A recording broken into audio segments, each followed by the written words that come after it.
Bonjour à toutes et à tous et bienvenue dans cette nouvelle invitation au voyage. Comme tous les jours, 3 nouvelles destinations nous attendent. Aujourd'hui, on vous emmène en Crète. Farniente sous les oliviers, recueillement devant les vestiges antiques, on va même se baigner dans le ciel méditerranéen. L'expression n'est pas de moi mais de Henry Miller. La Crète ne l'a pas laissé de marbre, lui qui pourtant en avait vu d'autres. On passe d'île en île aujourd'hui. Après la Crète, on sautera jusqu'à Tahiti. Oui, ça fait un long saut. Vainé, collier de fleurs, spot de surf, voilà pour l'image d'Épinal, mais à Tahiti, on trouve aussi un temple chinois, des dragons, des bassins avec des carpes. La communauté chinoise a façonné la culture de cette île paradisiaque.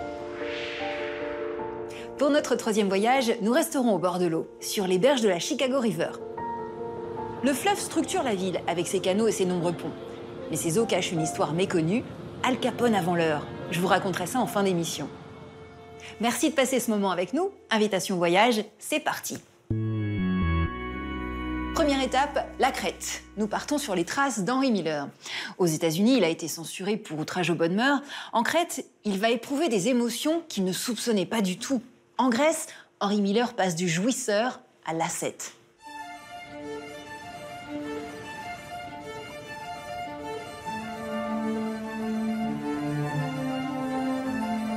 C'est une île aux multiples trésors, qui ne se dévoile qu'à ceux qui prennent le temps de s'y perdre.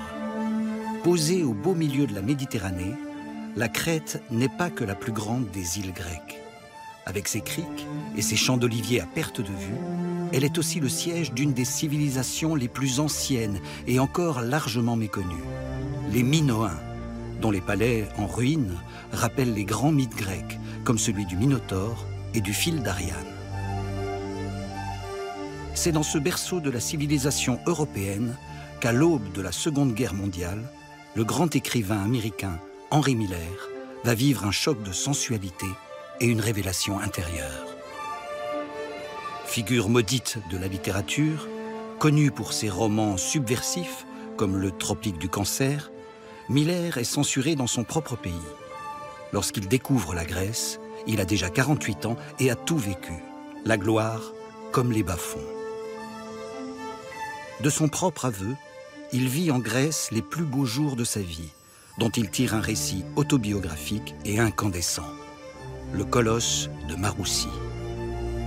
Face au soleil et à la mer, comme tout voyageur attiré par cette île méditerranéenne, c'est d'abord une expérience corporelle qu'il éprouve. En Grèce, on est pris du désir de se baigner dans le ciel. Miller fera le tour de l'île, visitant Héraclion, sa capitale, mais aussi ses sites archéologiques les plus remarquables, comme Knossos ou Phaïstos.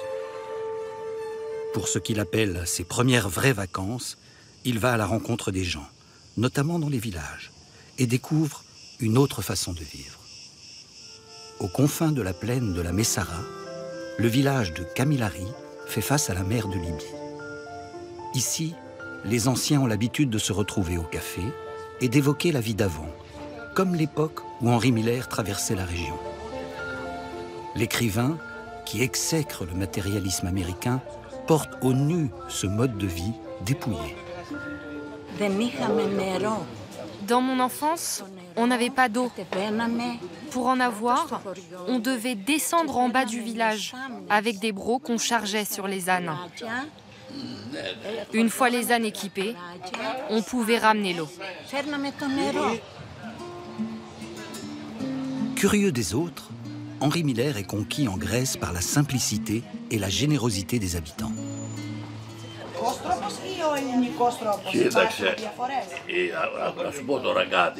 Je vais te dire quelque chose. L'hospitalité nous vient de l'Antiquité. On avait par exemple parmi les dieux de l'Olympe, Zeus, qui était le père de l'hospitalité. On n'oublie pas d'où on vient. On est proche de la civilisation minoenne. Il faut entretenir la philosophie et les liens avec les anciens.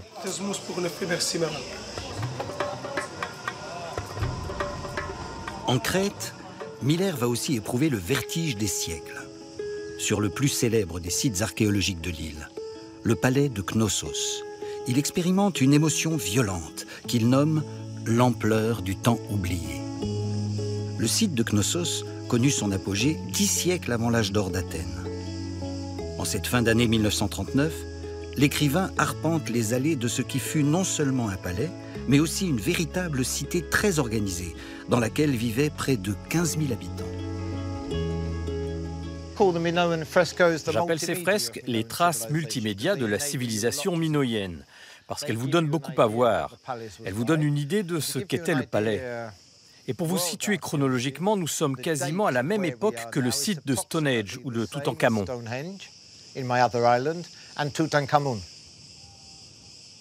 Henry Miller est venu ici, et de tout son voyage en Grèce, il n'a jamais été autant aux antipodes de l'Amérique qu'en visitant Knossos.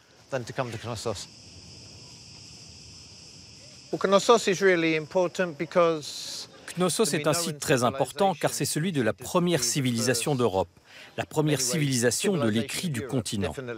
Une civilisation qui était au croisement de l'Europe, de l'Asie, de l'Afrique, et qui a pris dans chacun de ces continents beaucoup d'informations et d'idées.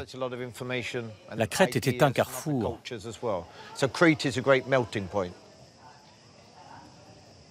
Mais une autre particularité du site stimule l'imagination de Miller. Les reconstitutions partielles du palais, menées par l'archéologue Evans, qui dirigeait les fouilles ici au début du XXe siècle. Salle du trône, scène de banquet, des fresques aux couleurs vives redonnent vie à une partie du palais et font de Knossos un site unique en Grèce. Bien que controversées, ces reconstitutions permettent à Henry Miller de s'approcher au plus près de la civilisation minoenne. Je pense qu'Henry Miller a été impressionné par le fait qu'à Knossos, on puisse en apprendre beaucoup à propos des Minoens, que ce soit grâce aux inscriptions ou aux peintures qui montrent à quoi ils ressemblaient. Vous pouvez venir ici pour voir ce que ces gens faisaient il y a 35 siècles. Henry Miller, Américain issu d'un monde vieux de seulement 300 ans, est saisi par la grandeur de cette civilisation plusieurs fois millénaire. Il croit déceler en elle une joie, une simplicité naturelle et un esprit de paix qui le touche particulièrement, alors que la guerre gronde. Lui, le grand jouisseur, en tire une forme de recueillement. La Crète a le don d'imposer le silence à l'esprit, de calmer le bouillonnement de la pensée. Depuis très longtemps, je brûlais follement de voir la Crète, de toucher le sol de Knossos, de contempler une fresque fanée, de fouler le sol qu'ils avaient foulé. En se rendant en Crète, Henry Miller pensait trouver Knossos planté au milieu d'un désert. Il n'en est rien. À 5 km de là, il parcourt une cité, Héraclion. Héraclion est une ville mal aimée. L'architecture désordonnée, hétéroclite de la capitale crétoise le déroute, comme elle déroute encore aujourd'hui nombre de ses visiteurs. Il n'est pas un centimètre d'Héraclion qui n'offre matière à tableau. C'est une ville de cauchemar, un chaos, une anomalie complète, un monument d'hétérogénéité, un décor de rêve suspendu dans le vide, entre l'Europe et l'Afrique. Dites-moi, qu'est-ce que vous voyez? Qu'est-ce que vous voyez devant vous? Des buildings, de grands et affreux buildings, et un très beau port. Imaginez, quand Henry Miller est venu en 1939, il a décrit ce désordre, qui n'est pas tout à fait le même qu'aujourd'hui, mais un désordre tout de même. À la place de ces buildings, on voyait des minarets et une mosquée.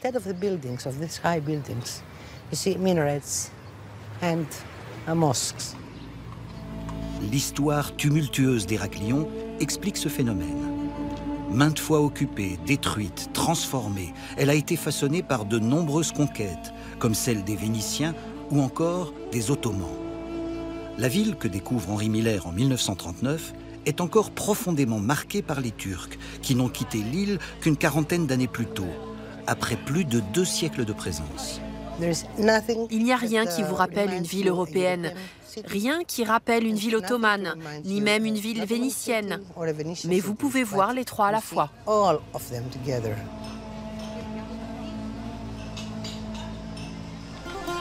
En déambulant dans la ville, Henri Miller observe aussi la mixité de la population, à la fois urbaine et rurale. Historiquement, la vie sociale de la cité se concentre autour de la fontaine de Morosini, un ouvrage vénitien qui apporta l'eau au XVIIe siècle aux habitants d'Héraclion. Henri Miller s'assoit parfois à la terrasse d'un café qui borde la place. Voilà ce qu'Henri Miller a vu. Une place pleine de monde. Des femmes assises en train de faire la lessive, des petits marchands et des crétois assis avec leurs grandes moustaches, en train de fumer. Plus Henri Miller se promène dans Héraclion, et plus il est fasciné. Partout, il décèle des traces révélant le riche passé de l'île. De la cité, il dira même « Les bâtiments les plus anciens d'Héraclion survivront aux édifices les plus neufs d'Amérique ». Mais Miller entend poursuivre son exploration des sites antiques, but premier de sa venue en Crète. Il traverse l'île du nord au sud pour rejoindre une autre cité archéologique, Phaistos. Plus il approche, plus il est subjugué par le paysage qu'il traverse. La plaine de la Messara, la terre la plus fertile de Grèce, est un océan d'oliviers et d'arbres fruitiers. La Messara, écrit Miller, a toute l'apparence du jardin d'Éden. Là, un autre palais minoen domine la plaine. Bordé par 2 montagnes, le site est remarquablement conservé. Il n'y a pas de reconstitution comme à Knossos. Le visiteur est face aux vestiges bruts de l'histoire. Géographiquement, nous sommes ici plus proches de l'Afrique du Nord que d'Athènes. Et je pense que c'est ce que Miller aimait. Dans son livre, on a la sensation qu'ici, il ne se sent pas complètement en Europe. C'est quelque chose que j'aime beaucoup. On est presque au Moyen-Orient.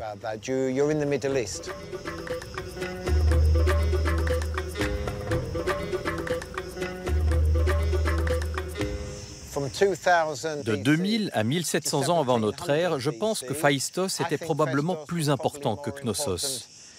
Ici, à Phaistos, je me sens plus proche des Minoens. Henri Miller visite seul le site de Phaistos par un jour de mauvais temps. Ici, il vit une véritable extase, semblant se connecter au ciel, à l'univers et à cette civilisation qui recèle encore bien des mystères. À l'image d'un des vestiges les plus étonnants du site, découvert ici en 1908, le disque de Phaistos, un objet en argile cuit vieux de 4000 ans, sur lequel les archéologues travaillent encore aujourd'hui. Voici une copie du disque qui a été trouvé sur ce site. C'est la meilleure inscription, la plus substantielle pour nous aider à comprendre cette civilisation.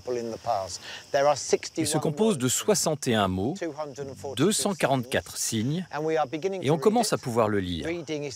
Lire, c'est la première étape avant la compréhension. Et on n'a aucun doute que le sens de ce message est religieux. Mon sentiment, pour avoir travaillé sur ce disque, c'est qu'il s'agit d'une prière à la déesse, au moment où les femmes enfantaient. Si on le comprend totalement un jour, il nous permettra d'en savoir beaucoup sur ce passé. Henri Miller expérimente à Phaistos le vertige face à l'histoire. Lui n'est que peu de choses face à l'immensité du temps. Plus qu'une expérience mystique, ces quelques heures passées à Phaistos sont pour Miller une révélation. J'avais atteint l'apogée. J'aurais voulu donner prodigalement et sans distinction tout ce que je possédais. Une expérience qui changera à tout jamais l'œuvre de l'écrivain. Curieusement, Miller ne reviendra jamais en Grèce. À ceux qui lui en demandaient la raison, il avait coutume de répondre « Mais si, j'y suis retourné en Grèce, et je ne sais combien de fois en esprit. Qui pourrait oublier ce paradis après y avoir goûté ? Pour moi, la Grèce n'est plus un endroit, un pays. Elle est un état d'esprit. » Henri Miller est mort à 88 ans. S'il était resté en Crète, il aurait peut-être vécu encore plus longtemps.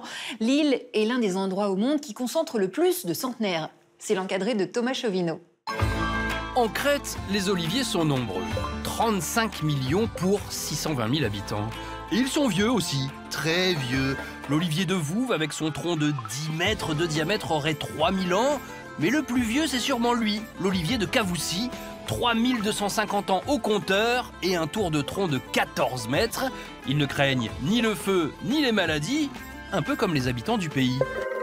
Ici, les centenaires sont légion et les maladies sont rares. En Crète, on vit longtemps. Ça veut dire qu'en se promenant là-bas, on peut tomber sur des hommes ou des femmes qui avaient déjà un demi-siècle quand l'homme a marché sur la Lune, ou qui étaient nés quand l'armistice a été signé à Rotonde le 11 novembre 1918. Une longévité pareille, forcément, ça intrigue les scientifiques. Une étude publiée dans The Lancet a porté sur des hommes de l'île. Ceux qui boivent 1 à 3 verres de vin par jour, qui mangent des fruits et des légumes mûris au soleil, des légumineuses, de l'huile d'olive et beaucoup de poissons, ceux-là sont de 50 à 70% moins exposés au risque de complications cardiaques que ceux qui ont une alimentation de type occidental, même saine. Une alimentation vertueuse et antique, à Knossos, dans ses ruines, on devait déjà pratiquer le régime crétois au temps de Minos. Selon la légende, Minos est le plus grand roi de Crète. C'est lui qui a fait enfermer dans un labyrinthe le fameux Minotaure. Il faut dire que le Minotaure, c'est le fils que sa femme, un tantinet zoophile, aurait eu avec un taureau. Le taureau, en Crète, c'est un sacré truc. Minos lui-même est le fils de Zeus et d'Europa. Zeus qui, pour séduire Europa, s'est déguisé en taureau. Minos, père des Crétois, est donc en quelque sorte le fils d'un taureau. Et c'est peut-être l'explication de la longévité sur l'île. Si l'homme descend du singe, en Crète, on descend du taureau. Et ça change tout. Invitation voyage, c'est tous les jours. 3 destinations au bout du monde ou tout à côté de chez soi. Dans un instant, nous partirons à Chicago. La ville est construite autour de son fleuve, la Chicago River. On l'emprunte comme d'autres prennent le métro. On la célèbre aussi. On en fait ce qu'on en veut.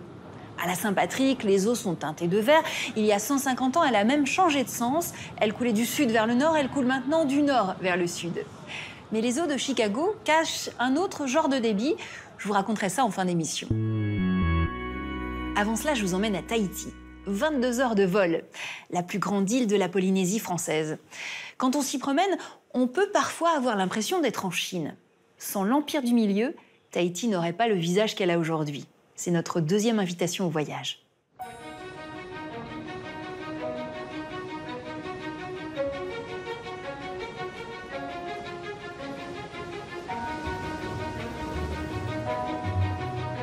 Au beau milieu de l'océan Pacifique, voici le rêve exotique dans toute sa splendeur. C'est Tahiti.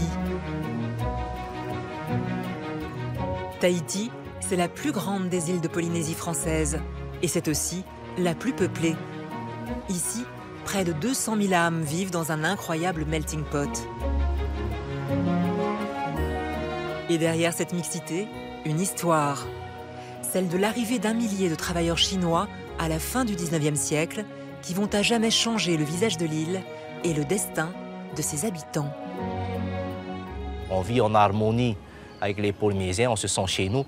Les Polynésiens ayant du sang chez nous, il y en a qui ont été ministres, présidents du gouvernement, des maires, députés, conseillers, Miss Tahiti, Miss France. Donc aujourd'hui, moi je pense que la communauté chinoise, elle est très bien intégrée.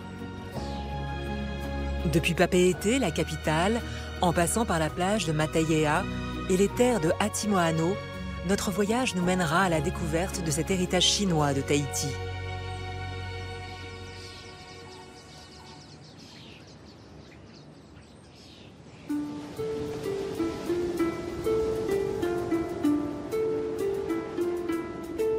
Tout commence ici, dans la somptueuse baie de Mataiea. Aujourd'hui, elle est investie par les surfeurs et les vacanciers. Mais à la fin du 19e siècle, la profondeur de son lagon fait d'elle l'endroit idéal pour arriver en bateau. À l'époque, la reine Pomaré IV règne sur 8000 sujets. Et l'île est sous protectorat français depuis 1842. L'esclavage y est aboli, comme dans tout l'empire colonial français. Et les Tahitiens refusent de travailler dans les plantations. Aussi, on recherche activement de la main-d'œuvre. Et le 25 mars 1865, un navire chargé d'hommes va accoster dans la baie de Mataiea. 2 autres suivront. C'est des coulis qui sont recrutés à Hong Kong, mais ils sont d'origine de Canton. Coolie, ça veut dire en chinois homme pour les travaux pénibles. Et il y a deux ethnies, il y a les Hakka et les Punti. Les bateaux sont venus de cette passe qui s'appelle Haifa. C'est des voiliers à 4 mâts. Ils ont mis 3 mois pour venir de Hong Kong jusqu'ici. Et ils ont débarqué ici. Ils étaient 330 à 340 par bateau. En tout, 1010 Chinois, uniquement des hommes en âge de procréer. Ils fuient la famine et le régime impérial d'une Chine affaiblie par la guerre de l'opium. À quelques minutes à pied de la plage, David Moux, qui est un descendant de ces émigrés chinois, nous emmène dans la plantation où travaillaient jadis ses ancêtres. Au début, les coulis ne sont pas arrivés pour la canne à sucre. Ils sont arrivés pour planter du coton. C'était pendant la guerre de sécession et tous les champs de coton de l'Amérique ont été dévastés par la guerre entre eux. Et donc, il manquait du coton pour l'Europe. Donc, cet Écossais, qui est d'origine écossaise, est venu à Tahiti pour planter le coton. Cet Écossais, c'est William Stewart, le propriétaire de la terre Eugénie, une immense plantation qui porte le nom de l'épouse de Napoléon III en son hommage. Une entreprise gigantesque pour Tahiti à l'époque. Une route de 40 km a même été construite par les coulis chinois pour relier la capitale Papeete à la plantation.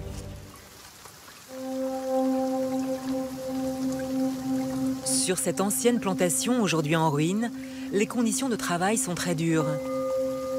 Les coulis sont soumis à rude épreuve. On leur attribue un matricule. Ils sont assujettis à l'autorité quasi militaire des surveillants pour un salaire de misère.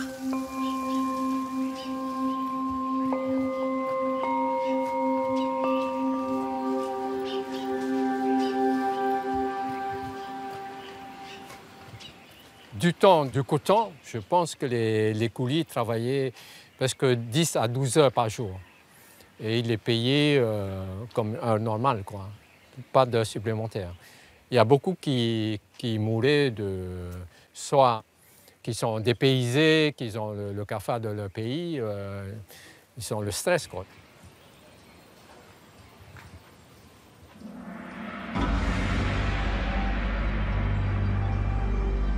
Et c'est à 40 km de la plantation d'Atimaono, sur les hauteurs de la ville d'Aroué, que se trouve le cimetière chinois, un lieu fondateur pour leur communauté.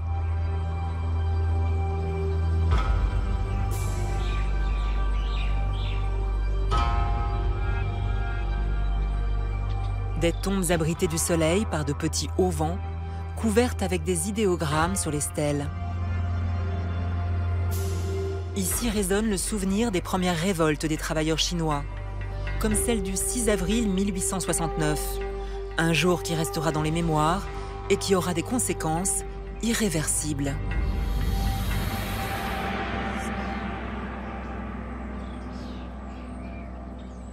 Il y a eu une grande rixe, il y a eu une super bagarre entre Punti et Hakka. Donc c'est plusieurs centaines de Chinois travailleurs. Donc avec l'alcool, le manque de nourriture, les mauvaises conditions de travail, donc ils se sont tous bagarrés pour un mauvais regard pour l'un, pour une insulte de trop de la part d'autres. Dans la rixe, un des surveillants est tué, poignardé. Un geste insupportable pour les autorités françaises qui exigent une punition exemplaire et surtout la tête d'un coupable désigné, le jeune Shim Soo-kong, matricule 471. Du fait de cette rixe, donc, il a été arrêté en compagnie d'une bonne soixantaine de personnes. Donc le jugement, comme on dit, le procès a eu lieu sur un jour. Et en gros, personne n'a compris ce qui s'est passé réellement. Donc on n'a aucune preuve de sa culpabilité. Bon, toujours est-il, il s'est sacrifié pour que ses camarades ne soient pas exécutés, pour que tous les Chinois ne soient pas déportés et puissent s'installer par la suite en Polynésie.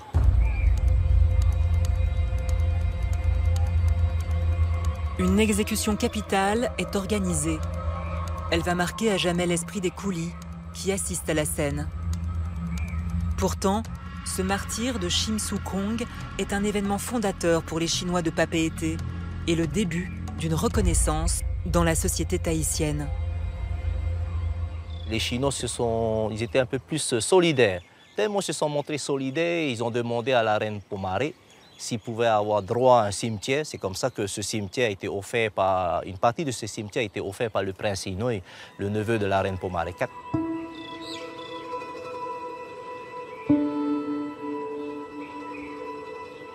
En contrebas du cimetière, cette tombe monumentale en forme de fer à cheval est devenue le symbole de l'unification de la communauté des Chinois de Polynésie. C'est le mausolée du travailleur Shim Su Kong, un lieu de recueillement que visitent aujourd'hui de nombreux touristes.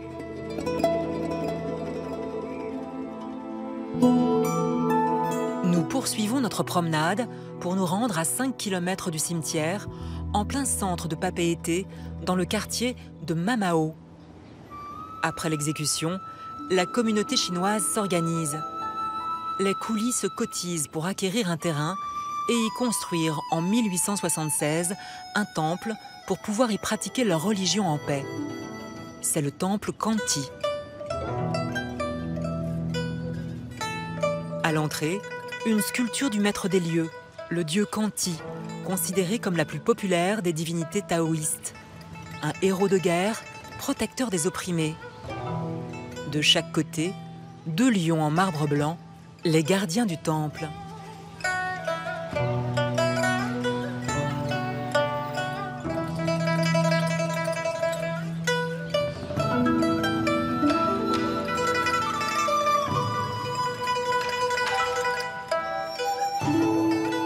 Toute la communauté chinoise vient s'y recueillir. Ils honorent leurs ancêtres, mais aussi la mémoire des 1010 coulis arrivés il y a plus de 150 ans à Tahiti, dans l'espoir d'une vie meilleure. Ces 1010 hommes ont pris des femmes polynésiennes. Et après, de fil en aiguille, ils se sont installés avec leur épouse polynésienne. Ils ont eu 5 à 12 enfants par femme. Et donc, c'est comme ça que, après, cette mixité s'est faite en douceur. Et un siècle plus tard, il suffit d'aller dans le centre-ville, à 2 pas du temple, pour voir à quel point la communauté chinoise a trouvé sa place. Le centre culturel Kumentang permet depuis plus de 100 ans à la communauté de pratiquer des activités traditionnelles comme la danse. Il est aussi le siège d'événements de la vie culturelle. Nous, au niveau des Chinois, on n'arrête pas de remercier sans arrêt cette communauté maori qui a accueilli ces Chinois il y a de cela 150 ans. Donc c'est vraiment une très belle terre d'accueil et surtout de partage.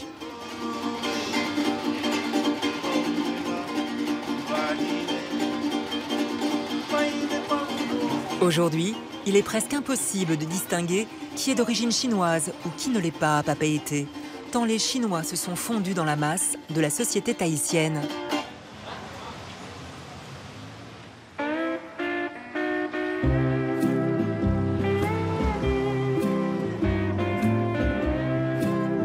À quelques pas de là, un dernier lieu est incontournable. Le marché.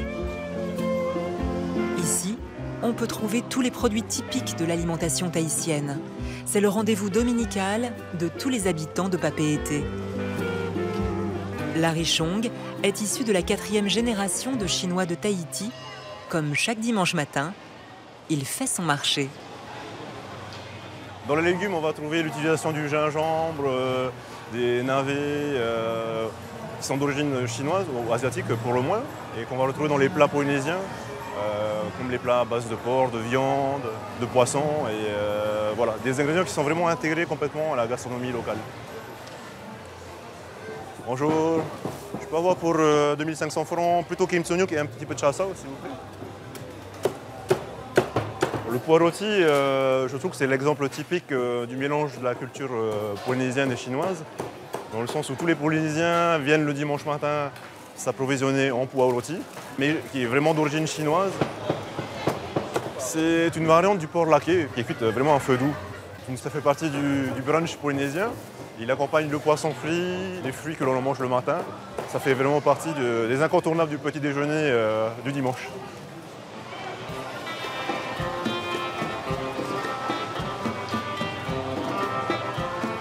En plein milieu du marché, on retrouve justement cet héritage gastronomique et culturel. Et je trouve ça vraiment bien puisque ça nous rappelle notre histoire. Je me sens d'origine chinoise, polynésien de cœur et d'une culture à la fois française, polynésienne et chinoise.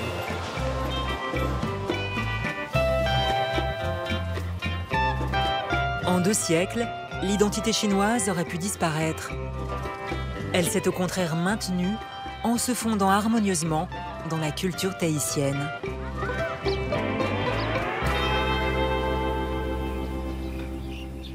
On attend donc l'invitation des Tahitiens pour retourner là-bas. Pourquoi pas à l'occasion du Nouvel An chinois. On pourra voir défiler les dragons et marcher dans les rues de Papeete, des lanternes à la main.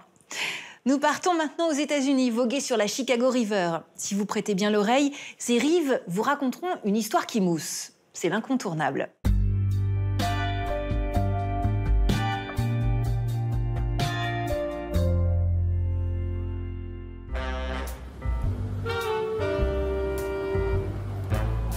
La Chicago River serpente entre les buildings de la 3e ville des États-Unis, à l'origine de la métropole vers le lac Michigan. Sauf qu'au 19e siècle, les autorités décident d'inverser son cours. Le lac est une source d'eau potable de la ville et on veut éviter de le polluer par les eaux usées.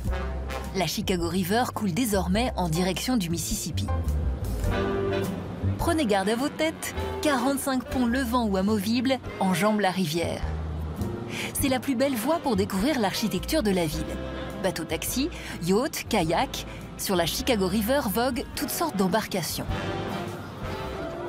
Incontournable Chicago River, qui cache une toute autre histoire. Celle d'un conflit épique autour d'un autre liquide, qui sent bon le houblon. En 1855, la Chicago River est le théâtre des émeutes de la bière. Une révolte sans précédent dans l'histoire du pays. Samuel Mitrani est professeur d'histoire dans l'une des universités de la ville. Pour lui, cet épisode méconnu de 1855 va bien au-delà de l'amour des habitants pour leur boisson favorite. À l'époque, les tavernes étaient au cœur de l'organisation de la vie sociale. En tout cas pour les hommes. C'était un endroit où ils pouvaient se retrouver après le travail, loin de leur patron. Ce qui évidemment ne plaisait pas du tout à leurs employeurs. Pour eux, ces tavernes étaient une menace, car c'était un espace réservé aux travailleurs et qu'ils ne pouvaient pas contrôler. En 1855, Chicago compte 30 000 habitants, dont 20% d'Allemands et d'Irlandais. Ils viennent de débarquer en Amérique et amènent avec eux leur culture, la bière et le whisky. La ville regorge de brasseries et surtout de tavernes. Chicago en compte 675. 625 appartiennent à des immigrés allemands. La clientèle s'y rassemble tous les dimanches. Mais pour l'élite de la ville, ces tavernes peuplées d'immigrés, accusés de tous les maux, sont le terreau de la révolte sociale. Il faut les faire fermer. Pour cela, elle compte sur son tout nouveau maire, Levi Boone. Il est élu sur la base d'un programme sécuritaire. Et sa cible, ce sont les immigrés. Et ce que les immigrés font, et qui contrarie particulièrement Levi Boone, c'est qu'ils boivent le dimanche. Ça lui pose problème, parce qu'à ce moment-là, les États-Unis connaissent un grand regain d'intérêt pour le christianisme. Le dimanche, il ne faut pas boire, il faut aller à l'église. Mais tout le monde n'aime pas ça, et en particulier les Allemands, dont certains ont justement fui leur pays pour des raisons anticléricales. Pour contraindre les patrons de tavernes à mettre la clé sous la porte, Levi Boone passe d'abord la licence d'alcool de 50 à 300 $, mais uniquement au nord de la Chicago River, dans les quartiers des immigrés. Il entend aussi faire respecter une vieille loi qui les obligerait à fermer leur établissement le dimanche, le seul jour de repos des travailleurs. Mais le tour de force du maire va surtout être de former une brigade de police constituée de ses partisans. Une milice entraînée et payée par la ville, chargée d'arrêter les patrons récalcitrants. Le 21 avril 1855, 19 d'entre eux s'apprêtent à être jugés ici, au sud du pont de Clark Street, au palais de justice. De l'autre côté de la rivière, une foule de clients mécontents se rassemble. Elle veut faire libérer ses amis taverniers. Donc imaginez, d'un côté vous avez une foule en colère qui arrive de ce côté du pont. Le pontier les voit débouler. Il reçoit l'ordre de lever le pont pour stopper les manifestants. Ça permet alors au maire et à son équipe de rassembler sa milice et d'appeler du renfort. Une fois que tout le monde est prêt, côté force de l'ordre, le pont est abaissé. La police est armée, elle a des mousquets. Côté manifestant, quelqu'un a certainement une arme blanche, car on sait qu'un policier perd sa jambe. Et il faut aussi se rappeler que ces policiers ne sont pas en uniforme, donc ça devait être un beau bazar. Personne ne savait qui était de quel côté. Ce qui est sûr, c'est qu'avec les milices du maire, la nouvelle police et le renfort, les deux camps ne sont clairement pas à égalité. À mon avis, à un moment, les manifestants ont dû prendre peur et se sont enfuis. Le lendemain, le Chicago Tribune surnomme l'événement les émeutes de la bière. Bilan des affrontements, un mort côté manifestants, plusieurs dizaines de blessés graves et une soixantaine d'arrestations. La victime collatérale de ce clash, Levi Boone, en personne. La violente réponse de sa police aux manifestants et l'usage détourné qu'il a fait de la rivière provoquent un tollé. Dans les semaines qui suivent la répression sanglante, les communautés allemandes et irlandaises, soutenues par l'opposition, se mobilisent. Chicago rejette en masse le grand projet de prohibition du maire lors d'un référendum. La licence d'alcool repasse à 50 $. Une victoire pour les taverniers de Chicago. À l'échelle de la ville et du pays, c'est une révolution. Avant les émeutes, Chicago n'avait pas vraiment de force de police. En réalité, aucune ville américaine n'en avait. Les riches ne voulaient pas payer d'impôts pour financer une police. Mais après cet épisode, ils réalisent tout l'intérêt et le potentiel d'une telle organisation. D'ailleurs, 10 jours seulement après les émeutes de la bière, le conseil municipal fait passer une loi qui officialise la création d'une police professionnelle et militarisée. 160 ans plus tard, il ne viendrait à personne l'idée de contester l'existence d'une police à Chicago. Et l'héritage irlandais fait tellement consensus que chaque année pour la Saint-Patrick, la célèbre fête irlandaise, la rivière se colore en vert et la bière coule à flot dans les estaminets de Chicago.